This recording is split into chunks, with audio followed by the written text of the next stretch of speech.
आज तो मैं मालिक से बात करके ही रहूंगा। उन्हें एक दूसरा बैल लाना ही पड़ेगा। मालिक के पास इतने सारे खेत हैं, वो भला मैं अकेला कैसे जोत सकता हूँ। बहुत समय से रामू के पास एक बैल था जिसका नाम शंभू है। शंभू बड़ा ही भला, शरीफ और सीधा किस्म का बैल था। जब वो जवान था तो सारी दुनिया का काम किया करता था।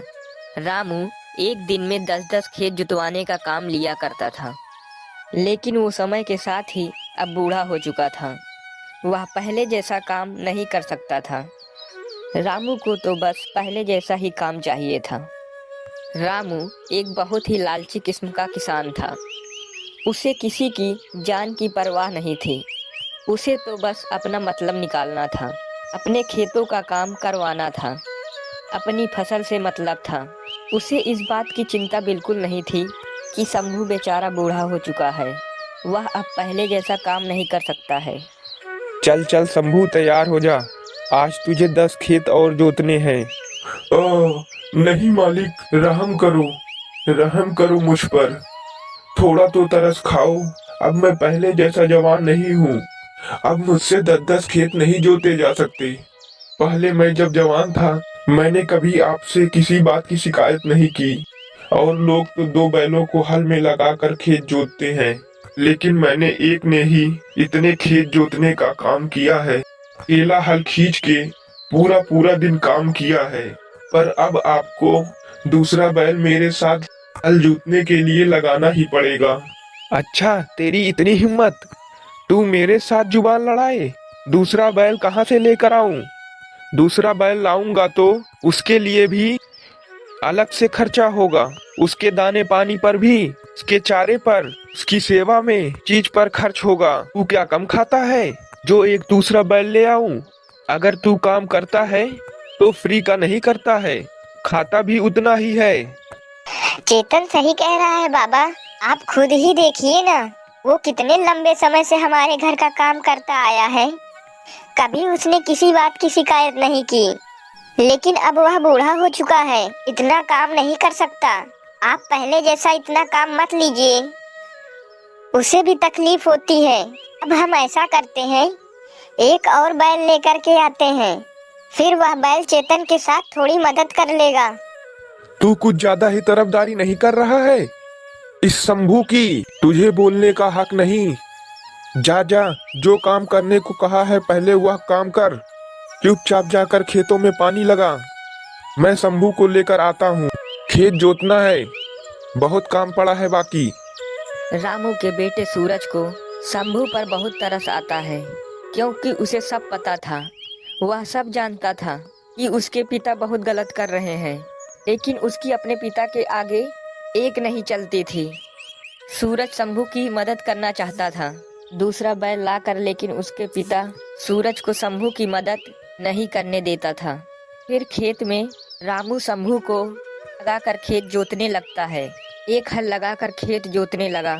जैसे तैसे शंभू ने एक खेत तो निकाला, लेकिन जैसे ही दूसरा खेत जोतने लगा, उसकी टांगे कमजोरी से थर थर कांपने लगी।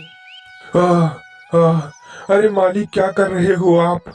आपको क्यों नहीं समझ आ रहा कि अब मैं इतना काम नहीं कर सकता हूँ? मैं बहुत कमजोर और बूढ़ा हो गया हूँ। देख शंभू, नौटंकी ना कर। अभी तक तो अच्छा भला चल रहा था, अभी रुक रुक के चलने लगा। चल, नहीं तो मेरे से मार खाएगा।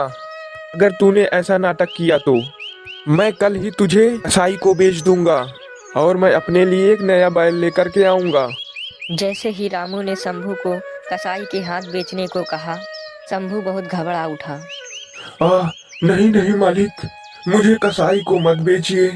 तो चल फिर, चल काम कर। अभी बहुत काम बाकी है खेतों में। खेतों में पानी लगा रहे सूरज को शंभू पर बहुत तरस आ रहा था कि उसके पिता शंभू के साथ इतना गलत कर रहे हैं। वो मन ही मन दुखी हो रहा था। कुछ समय खेतों में काम करने के बाद देखते ही देखते शंभू धड़ाम से खेतों में गिरा है और कमजोरी के कारण गिर के बेहोश हो जाता है। अरे, इसको क्या बीमारी पड़ गई? सूरज सुन, या तो गिर गया है। इसे जैसे ही होश आए आते ही इसे घर ले आना। सूरज शंभू को उठाने की कोशिश करता है। शंभू, उठो। उठो, क्या तुम पानी पियोगे? ये लो, थोड़ा सा पानी पी लो, जिससे तुम्हें होश आ जाएगा। सूरज शंभू को पानी पिलाकर होश में लाकर घर आ जाता है। हाँ तो शंभू, इतने सालों में मुझे नहीं लगा था कि तुम बूढ़े हो गए हो, लेकिन आज मुझे सच में लग रहा है कि तुम बूढ़े हो गए हो। अब तुम कोई काम नहीं कर सकते, अब तुम किसी काम के नहीं रह गए हो। मुझे दूसरा बैल काम के लिए लाना ही होगा, और मैं तुम्हें मुफ्त का फ्री में यहाँ नहीं पाल सकता हूँ। मैंने तुम्हें बेचने की बात कर ली है। थोड़े दिनों में ग्राहक आता ही होगा और वह तुम्हें आकर ले जाएगा। नहीं मालिक, नहीं, रहम कीजिए मुझ पर, मुझे ना बेचिए मालिक। मेरे उन दिनों को याद करके मुझे रख लीजिए। मैंने आपके खेतों में शिद्दत से दिन रात काम किया है। एहसान फरामोश, मैंने क्या तुम्हारे लिए कम किया है?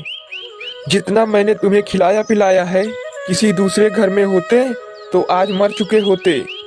रामू अपने लिए एक जवान और नया बैल लेकर के आता है। वही शंभू की जगह पर उसे रखता है, उसे खूब खिलाता पिलाता है और शंभू को बाहर ठंड में बांध देता है और ना उसे चारा देता है ना पानी। शंभू अपने मालिक से बहुत दुखी था कि उसने अपने मालिक के लिए इतना कुछ किया है और वह सब भूल कर अंत में जा कर के उसके साथ ये सब कर रहा है। मालिक, आप इतने खुदगर्ज हैं, मुझे नहीं पता था। आज आपने एक नया और जवान बैल लाया और उसे अंदर बांध दिया और मुझ पर इतना भी तरस नहीं आई। मुझे ठंड में बाहर बांध दिया और फिर ना पानी दिया ना चारा। क्या हम जानवरों की बस यही औकात है? बाबा, आप ये क्या कर रहे हो?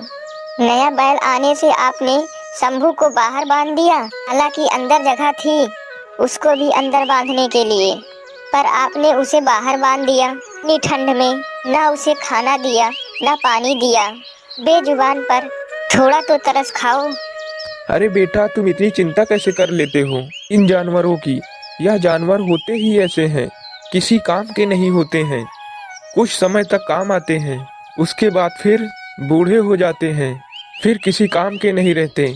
और वैसे भी शंभू का हमें करना ही क्या है? चाहे ठंड में बंधा हो या अंदर, और चारा पानी देकर ऐसे ही क्यों बर्बाद करना? कल ग्राहक आता ही होगा, मैंने बात कर ली है, वो इसे ले जाएगा। अब तुम चलो सो जाओ, इन जानवरों की इतनी चिंता मत किया करो। नए बैल को भी कल खेत में ले जाना है।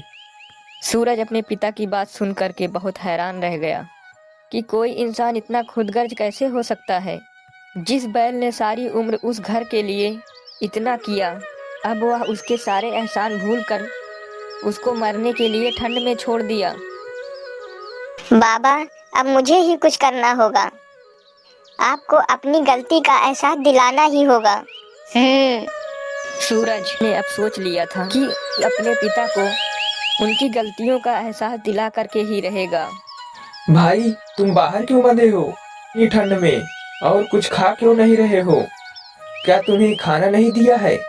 मैं अपनी मर्जी से बाहर नहीं बंधा हूँ, मुझे मालिक ने बाहर बांधा है, क्योंकि अब मैं उनके किसी काम का नहीं रहा हूँ।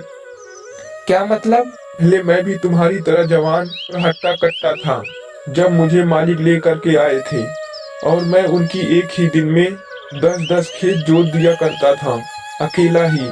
पर अब मैं बूढ़ा हो चुका हूँ, मालिक के किसी काम का नहीं रहा, तो अब उन्होंने मुझे बेचने के लिए ग्राहक को बुलाया है, और इसी कारण मुझे ठंड में बाहर बांध दिया है। चारा दाना पानी कुछ भी नहीं दिया। उन्हें लगता है कि मुझे कुछ खिलाएंगे पिलाएंगे तो उन्हें इसका कुछ फायदा नहीं होगा। और अब तुम जवान हो, हट्टे कट्टे हो, तुम्हें लाया गया है, तुम्हें अंदर मेरी जगह पर ही बांध दिया गया है, इसलिए तुम्हारी इतनी कदर हो रही है, क्योंकि तुम जवान हो, मालिक के खेत जोतोगे। क्या तुम सही कह रहे हो? इसका मतलब जैसे आज तुम्हारे साथ हो रहा है, कल जब मैं बूढ़ा हो जाऊंगा तो मालिक मेरे साथ भी ऐसा ही करेंगे। हाँ भाई, क्या पता, हो सकता है, क्योंकि इन इंसानों का कोई भरोसा नहीं है। मैंने मालिक के लिए इतने साल अपनी जिंदगी के लगा दिए, उन्होंने मेरे साथ ये सब किया, तो तुम्हारे साथ करने में कौन सी बड़ी बात होगी। रामू का नया बैल चिंता में आ गया। जैसे रामू ने अपने पुराने बैल शंभू के साथ किया, कल को वह जब बूढ़ा हो जाएगा तो उसके साथ भी ऐसा ही व्यवहार करेगा। फिर अगले दिन सुबह ही जैसे ग्राहक शंभू को लेने आता है, शंभू चुपचाप ग्राहक के साथ अपनी किस्मत समझकर उदास होकर वहां से जाने लगता है। तभी पीछे से सूरज बोलता है, रुको, तुम मेरे बैल शंभू को ऐसे लेकर के नहीं जा सकते। क्या मतलब? यह बैल तुम्हारे पिता ने मुझे बेचा है। बेटा सूरज, तुम्हें क्या हो गया है? इस बूढ़े बैल के लिए क्यों इतना चिंतित होते हो? मैं इसे बेच चुका हूँ, जाने दो इसे। ठीक है पिताजी, मैं इसे जाने दूंगा, लेकिन आप मेरी भी एक बात सुन लीजिए। मैंने भी कुछ सोचा है।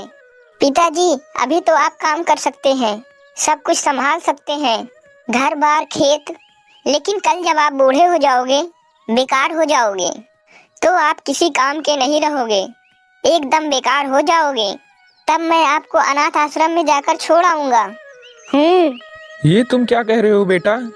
सही तो कह रहा हूँ पिताजी, आपने ही तो सिखाया है कि बूढ़े किसी काम के नहीं होते। जैसे शंभू के बूढ़े होने पर आपको बेकार लग रहा है और आप उसे बेच रहे हो, फिर चाहे वह इंसान हो या जानवर, बूढ़ा तो बूढ़ा ही होता है, वह किसी काम का नहीं होता। ये सब सुनकर रामू बहुत शर्मिंदा हो जाता है और सोचता है कि इतनी छोटी सी उम्र में उसके बेटे ने उसकी आंखें खोल दी और उसे गलत करने से रोक दिया। बेटा, आज तुमने मेरी आंखें खोल दी।